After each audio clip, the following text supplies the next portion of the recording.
In this video, we will look at event listeners as a possible cause for memory leaks and how we can detect them and even possibly fix them. Hi, I'm Rohan, and this video is part of a series of videos where we are exploring how JS manages its memory in depth. More specifically, looking at various use cases that are the common causes for memory leaks and how we can understand and avoid these types of coding patterns. So, let's get to it. Let's look at active event listeners and how they contribute towards memory leak. When we attach an event listener to an element, for example, a click event on a button element, then it's important to note that it keeps all the variables that are captured within its scope from being removed by the garbage collector. Once we have set up an event listener, then it stays active until we explicitly remove it using remove event listener or the associated DOM element has been removed. Consider this. For certain events like buttons that are intended for multiple clicks, we want the event listeners to stay active until the user leaves the page. That's expected behavior. However, there are cases where we want the event listeners to fire only a specific number of times. This distinction is important because it influences how our code functions and how our memory is managed. Our aim should always be to clear out the big objects as quickly as possible so it doesn't affect the app's overall performance. Let's look at an example. In this example, we have an HTML file with an unordered list. We also have a script tag. The purpose of the script is to initialize our page with a list of items. And every time we scroll down our page, more and more items are added to that list. So for that, we create a function called update list. Within this function, we will use get element by ID to get the list element and then get all the list item elements within it. Then we will create a new function called create list item, which will accept an ID. In it, we create a list item element, assign it the ID, assign it a text containing ID and date as string and return the created element. Then we will have a function that counts the number of list items. After that, we have a function called add list items. Within it, we will get the current length of list items and we will run a loop that iterates from current length to less than current length plus 100. And within each iteration, we will create a list item and then push it into the list items array. After the loop, we will replace all the children of the list element with our new list items. We will finally return the add list items function at the end of update list. Outside the function, we will call update list and assign the returned function to a variable. We will add a scroll event listener with this function as the callback. We will also call this function once to initialize our page with 100 list items. Let's open this in a browser tab, open DevTools and go to the performance section. Record a few seconds of the page and while it's recording, we will scroll the page. Once we stop the recording, the first thing that I notice is that there is too much CPU usage. Look at all the red lines. The net heap chart, however, is surprisingly deceptive as there is not much memory usage and it has fluctuated between two small values. But that may be because of minor and major garbage collection cycle in combination to our sample recording size being a lot smaller. Anyway, from this we can say for sure that the page is using too much CPU, but the memory usage is still inconclusive. So go to the memory section, refresh the page and record heap snapshots with lots of scrolling in between. If you notice, then every heap snapshot is bigger than the previous one. If we select one of them and click on objects that are being allocated between snapshots, then you can see a lot of HTML li elements, which is one of the reasons of increased memory consumption. But it still falls under our requirements. We need to get more information. So for that, click on profile and then select allocation instrumentation on timeline and then click on the record icon. While we are recording, we will scroll lots of times and then finally stop the recording after a few seconds. The summary is quite similar to heap snapshot, but instead of a snapshot, we are seeing the state of heap objects over a recorded period. Anyway, we are not interested in this for now. Instead, click on allocation and we will see a list of functions that have been called over this recorded period. And we can quickly figure out that add list items is the problem because it's being called too many times. And if you expand create list item, then you can see from the stack that it's being called by add list items. Same with push and count list items. So what are the things that we can conclude from this? First is that add list items is being called too many times. And second, too many list items are being created because of the former point, which is being reflected in the increased heap memory usage. Let's fix these issues. So let's go back to our code and focus our attention on the scroll event listener. If we think about this, then we can see that every time we scroll, then add list items is being called, which seems smart at first, but it's actually very bad. Let's discuss why.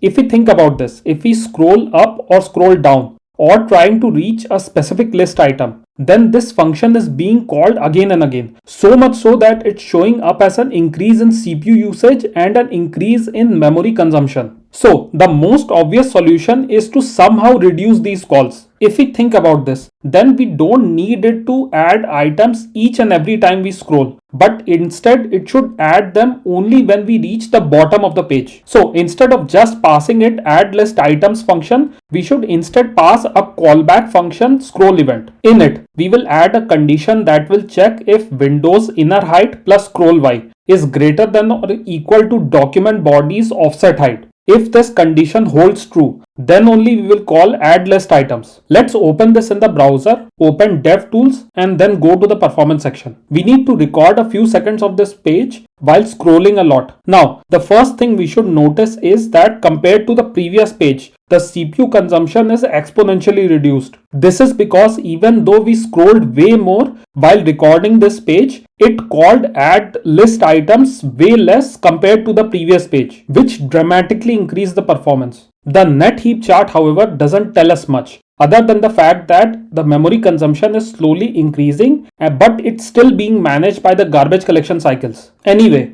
go to the memory section, select heap snapshot, and click on the record icon. Record a bunch of heap snapshots with lots of scrolling in between. You will notice that the heap snapshot size is still increasing, but not as much compared to the previous page. Let's click on the objects that are being created between snapshots, and you will see HTML li elements are being created, but the number here is reduced compared to the previous page, which in turn is contributing towards a reduced snapshot size. Let's also click on profiles, then allocation instrumentation on timeline, and then click on the record icon. While recording, we will scroll a bunch of times, and then after a few seconds we will stop the recording. Go to the allocation, and we can see that because add list item is called less, its size allocation is reduced dramatically. This fix solved our major problem which was affecting our performance, but we can still improve this further. Select one of the snapshots, expand closure, and we can see that we have closures for add list items, scroll event, and create list item. If we expand add list items context,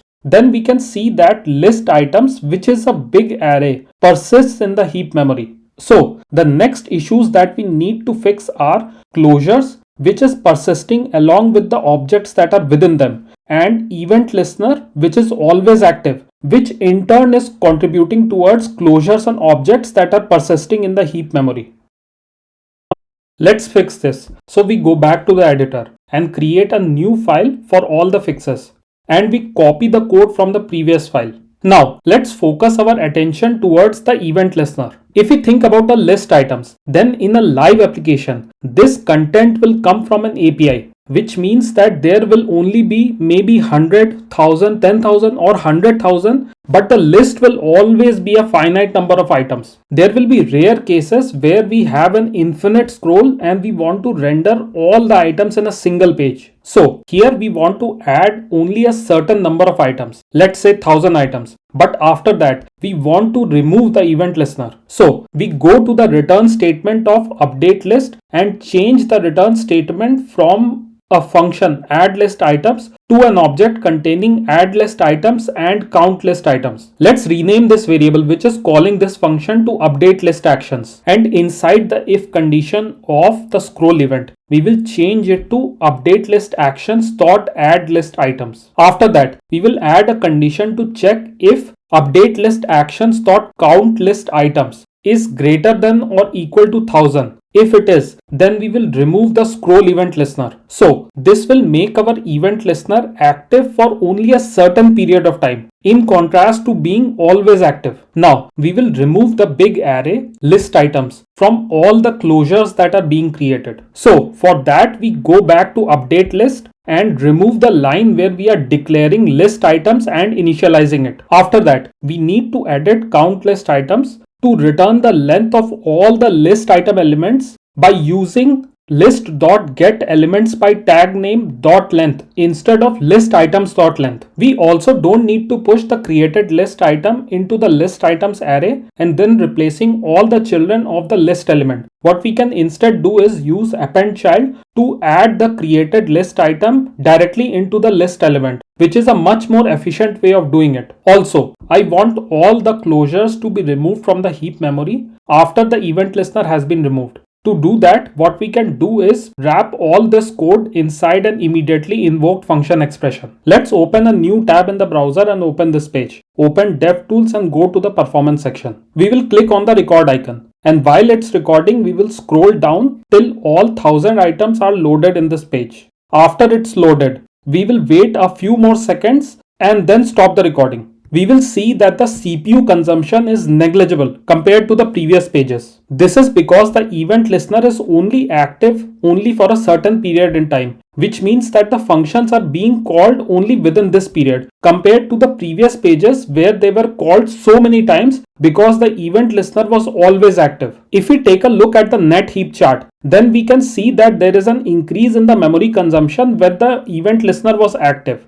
But after some time it became constant, indicating that the event listener was removed. Then after some time there is a sharp decrease in the memory consumption, indicating major garbage collection. This is because the closures can now be removed from the heap memory along with the objects within them. Overall, this indicates better performance compared to the previous pages. Let's go to the memory section, select heap snapshot, refresh the page and record various snapshots while we are scrolling in between. We will make sure that all the items are loaded in the page while we are scrolling. If you notice, the first few heap snapshots have increased memory consumption, indicating an active event listener. But after that, the memory consumption becomes constant, indicating that the event listener has been removed. If we click on the second snapshot, expand closure, then we can see that we have closures for scroll event, create list item and add list items. Now, if we click on the last snapshot, which has been recorded after the event listener has been removed, and expand closure, then we can see that all our function closures has been removed. Let's go to the profiles, select allocation, instrumentation on timeline, refresh the page and record for a few seconds while we are scrolling the page.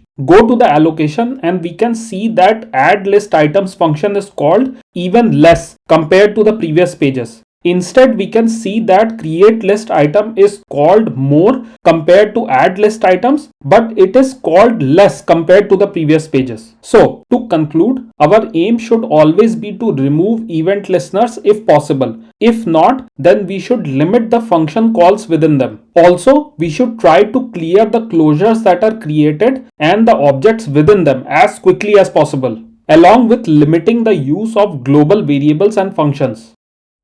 So, to quickly summarize, we looked at event listeners as a source of memory leaks using an example and how exactly we can fix them using various approaches. In the upcoming video, we will look at detached DOM elements as a potential source for memory leak. If you have liked this video, consider liking and subscribing. Thank you for your time. Have a nice day. Namaskar.